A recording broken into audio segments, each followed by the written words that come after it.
നിയമസഭാ തിരഞ്ഞെടുപ്പിൽ കോട്ടക്കൽ മണ്ഡലത്തിലെ UDF സ്ഥാനാർത്ഥിയായി പ്രൊഫസർ ആബിദ് ഹുസൈൻ തങ്ങളെ വീണ്ടും പ്രഖ്യാപിച്ചതോടെ മണ്ഡലത്തിൽ ആവേശം അണപൊട്ടുന്നു. ഔദ്യോഗിക പ്രഖ്യാപനം വന്നതിന് പിന്നാലെ മുസ്ലിം ലീഗ് വടക്കുമുറി യൂണിറ്റ് കമ്മിറ്റിയുടെ നേതൃത്വത്തിൽ UDF തെരഞ്ഞെടുപ്പ് പ്രവർത്തനങ്ങൾക്ക് തുടക്കമിട്ടു. മണ്ഡലത്തിലെ വികസന പ്രവർത്തനങ്ങളിലും ജനകീയ പ്രശ്നങ്ങളിലും സജീവമായി ഇടപെടുന്ന പ്രൊഫസർ ആബിദ് ഹുസൈൻ തങ്ങൾ തന്നെ വീണ്ടും ജനവിധി തേടുന്നത് UDF ക്യാമ്പുകളിൽ വലിയ ആത്മവിശ്വാസമാണ് നൽകുന്നത്. വടക്കുമുറിയിൽ നടന്ന ആദ്യഘട്ട പ്രവർത്തനങ്ങളിൽ വലിയ ജനപങ്കാളിത്തമാണ് ദൃശ്യമായത്. കഴിഞ്ഞ കാലയളവിൽ മണ്ഡലത്തിൽ നടപ്പിലാക്കിയ വികസന തുടർച്ചയ്ക്കായി ആബിദ് ഹുസൈൻ തങ്ങളെ വൻ ഭൂരിപക്ഷത്തോടെ വിജയിപ്പിക്കാനുള്ള തയ്യാറെടുപ്പിലാണ് പ്രവർത്തകർ. വരും ദിവസങ്ങളിൽ മണ്ഡലത്തിലെമ്പാടും കുടുംബസംഗമങ്ങളും പ്രകടനങ്ങളുമായി പ്രചാരണം ശക്തമാക്കാനാണ് UDF തീരുമാനം.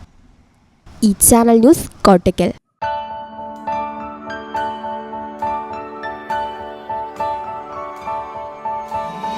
Even